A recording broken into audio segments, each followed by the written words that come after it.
प्रश्न है question number 5। 103 कुर्सियों की कीमत 29,335 है, तो ऐसी 1,031 कुर्सियों की कीमत क्या होगी? जब भी आपको एक का मूल्य निकालना है या एक से अधिक का निकालना है, तो अब आपके पास है कि जब आपको एक का मूल्य निकालना है तो क्या हो जाएगा, रुपए ऊपर वस्तु की संख्या नीचे। वस्तु कितनी? 103, क्योंकि 103 जो चेयर है, 103 कुर्सियां हैं, वो कितनी की है? 29,335। अब आपको निकालने कितने का है? 1,031 का। तो ये एक का मूल्य हो गया, और एक से अधिक का मूल्य निकालना है तो जितने का निकालना है उससे उसका क्या कर दीजिए, मल्टीप्लाई।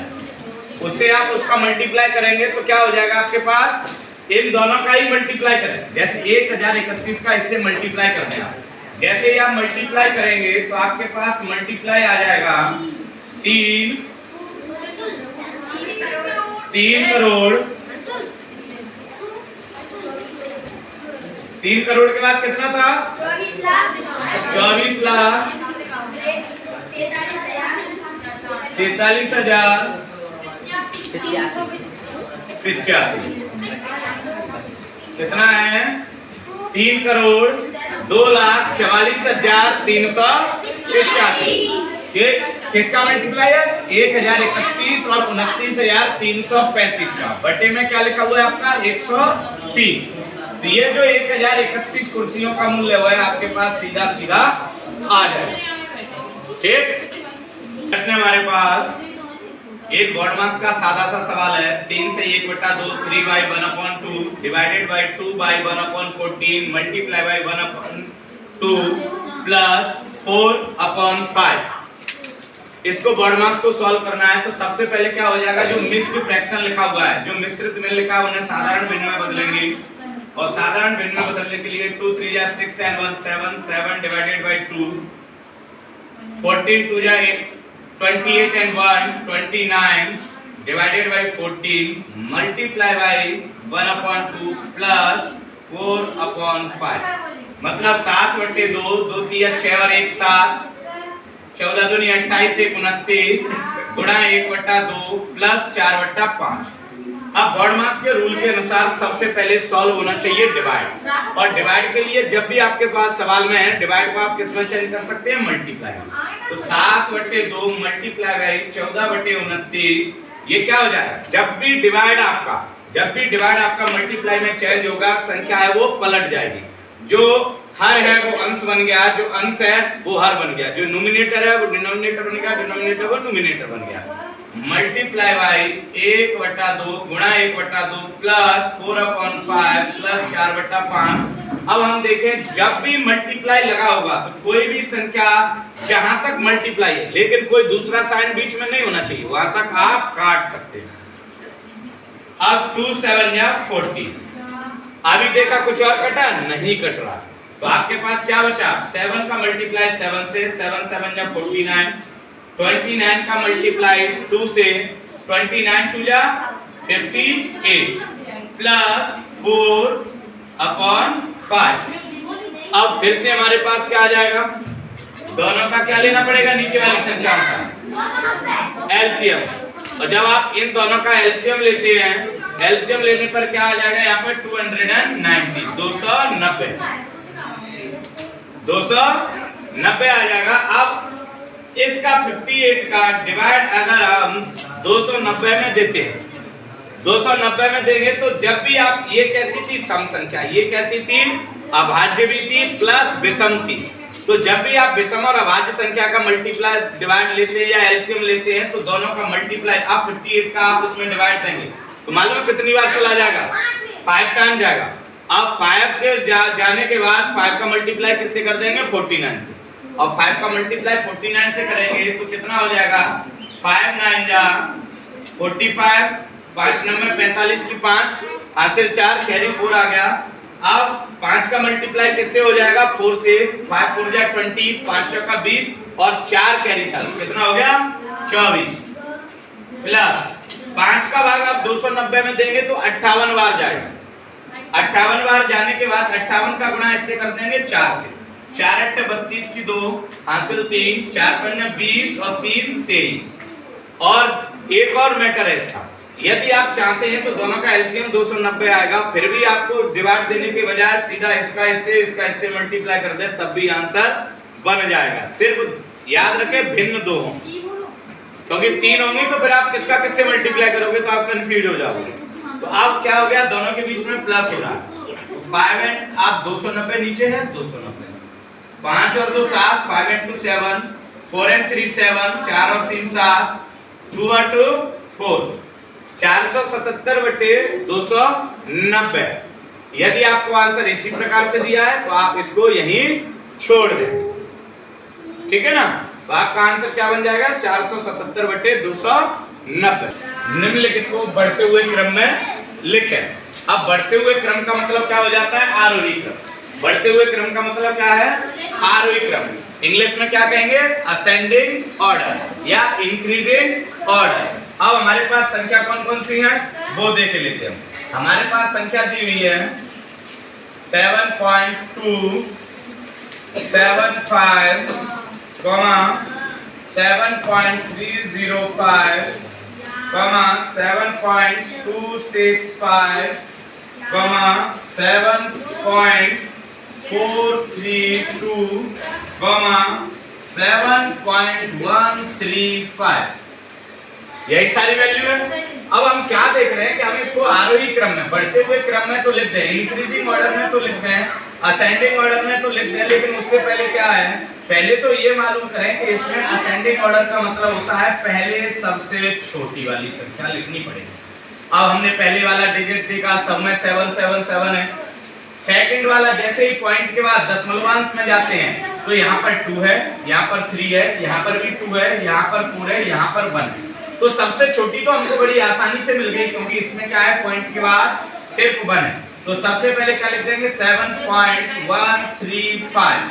अब ये वाला साइन लगाएंगे, से बड़ी है, से बड़ी है, से बड़ी के लिए अब हम क्या देख रहे हैं, इसमें पॉइंट के बाद 2 यहाँ पर भी है, पॉइंट के बाद 2 यहाँ पर भी है। तो आप सेकंड लेटर को देखें, यहाँ 7 है, यहाँ पर क्या है 6 है, तो ये छोटा है इससे, तो यहाँ क्या हो जाएगा 7.265। अब ये भी डिसीजन हो गया था कि यहाँ पर तो 3 है, यहाँ पर तो 4 है, लेकिन इस 6 के बाद सबसे बड़ा क्या था, ये था, तो क्या हो जाएगा 7.275। फिर इससे बड़ा क्या होना था, बड़ा आसान सा लिखा हुआ है 7.305, और सबसे लास्ट में हो जाएगा 7.432। ये हमारा क्या हो गया, आरोही क्रम हो गया। पहले सबसे छोटी, फिर उससे बड़ी, फिर उससे बड़ी, फिर उससे बड़ी। आपको सिर्फ ये देखना है दशमलवांश के बाद, जो दशमलव के बाद पहला अंक लिखा है, अगर पहले अंक से डिसीजन हो रहा है तो उसको देखें, दूसरे से हो रहा है तो फिर दूसरे वाले को भी जाए। अगर जहां पर भी सेम सेम है, एक समान संख्या के जहां तक दिखेंगी तब तक आप डिसीजन नहीं कर पाएंगे, लेकिन जैसे ही अलग अलग होगा आप बड़ी आसानी से डिसीजन ले लेंगे कहां पर आरोही क्रम हो जाएगा। हमारे पास 6 सेंटीमीटर भुजा वाले घन का संपूर्ण क्षेत्रफल ज्ञात करो। संपूर्ण क्षेत्रफल कहो या इस घन का संपूर्ण पृष्ठ का क्षेत्रफल कहो, एक ही बात होगी, टोटल सरफेस एरिया, ठीक है। तो सबसे पहले क्या कर लेंगे, क्योंकि भुजा की लंबाई बराबर, अब घन है तो घन की सभी भुजाएं, क्यूब है, क्यूब की सभी भुजाएं कैसी होती हैं, बराबर इक्वल होती हैं। तो घन की सभी भुजाओं की लंबाई बराबर होती है, तो 6 सेंटीमीटर की भुजा है। बड़ा ही छोटा सा सूत्र है इसका, बड़ा आसान है, घन का संपूर्ण पृष्ठ, घन का संपूर्ण क्षेत्रफल बराबर क्या हो जाएगा, 6 गुणा भुजा का वर्ग या side square, 6 into side square, और हिंदी में कहोगे तो 6 गुणा भुजा का वर्ग। क्या हो जाएगा, इसलिए घन का संपूर्ण क्षेत्रफल बराबर 6 गुणा भुजा का वर्ग। अब भुजा कितनी है, 6 सेंटीमीटर की, तो 6 का वर्ग। आपके पास बड़ा आसान सा क्या हो गया, देखिए 6 का वर्ग कितना होता है 36, या सीधा ये समझ लीजिए कि 6 को थ्राइस लिखा है, 3 बार लिखा है, तो 6 का क्यूब से भी सीधा आपका मल्टीप्लिकेशन हो जाता। अगर इसका मल्टीप्लाई करोगे तो 36 चक्कर 216। तो आपका जो एरिया है, एरिया हमेशा किसमें आएगा? स्क्वायर में। तो आपका जो एरिया आ गया वो कैसा आ जाएगा? 216 वर्ग। अब भुजा किसमें दी थी? सेंटीमीटर में। तो संपूर्ण पृष्ठ का क्षेत्रफल हो जाएगा 216 वर्ग सेंटीमीटर। ठीक है। प्रश्न क्रमांक 9 है, मधुबाला ने 15 किताबें 180 रुपए में खरीदी। यदि वह 20 और किताबें खरीदे, कहने का मतलब क्या है? 15 उसने पहले खरीदी 180 रुपए में, अब 20 और किताबें खरीदेगी तो उसे कुल कितने रुपए देने पड़ेंगे? तो मतलब जो टोटल परचेजिंग है वह उसने जो टोटल खरीदी है कितने किताबों की है? 15, ये 20 से मतलब 35 किताबें उसने 35 बुक्स की परचेजिंग की है, 35 किताबों की खरीदारी करी है। तो जब भी आपको कुल कितने रुपए देने पड़ेंगे, क्योंकि हमसे क्या लिखा है, तो उससे कुल मिलाकर कितने रुपए देने पड़ेंगे? तो 15 किताबों के भी रुपए देगी प्लस 20 किताबों के भी रुपए देगी। अब इसका तरीका बड़ा आसान है, या तो आप दोनों को प्लस करके 35 लिख लें, या 15 का 180 लिखें और 1 का निकाल के 20 से मल्टीप्लाई कर दें। तो आपको क्या करना होगा? सिर्फ ऐसे करना, देखना आपको क्या करना होगा वो देखिएगा। क्योंकि किताबें कुल कितनी हो जाएंगी? क्योंकि कुल किताबें कितनी हो जाएंगी? 20 प्लस 15 35 35। अब इसलिए 35 किताबों का मूल्य बराबर 35 किताबों का मूल्य कितना हो जाएगा? 1 का मूल्य। अभी पहले वाले सवाल में मैं समझाया था, रुपए ऊपर वस्तु की संख्या नीचे, तो 180 बटे 15, 1 का मूल्य आ गया। कुल किताबें कितनी खरीदी हैं? 35, 5 तिया 15, 5 7 35, 3 बन जा 3 मतलब 3 1 3, 3 6 18, 0 का 0। क्या किया? 6 7 42, 0 का कितने रुपए देने पड़ेंगे उसको? 420। कुल कितने रुपए देने पड़ गए उसको? 420 रुपए देने पड़ गए उसको कुल। ये बड़ा आसान। ओके। 3 का 4/9 कितना होगा? तो सबसे पहले साधारण विनिमय चयन करेंगे। 5 तिया 15 2 17, 17/3 का 4/9 का मतलब क्या होता है? मल्टीप्लाई। तो 17/3 मल्टीप्लाई बाय 4/9। अब हम देख रहे हैं कोई किसी से कट रहा है? नहीं कट रहा है। तो 17 का गुणा 4 से कर देंगे। 17 चौके कितना हो गया? या 4 का गुणा 17 से कर दीजिए। 4 7 28 किया, आंसर 2, 4 1 4 और 2 6 और 9 3 27, 9 3 27। ये आ गया हमारे पास आंसर। क्या ये संख्या किसी से कट रही है?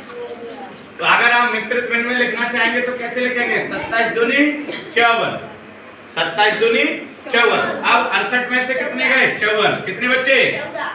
तो 2 सही 14/27। ठीक।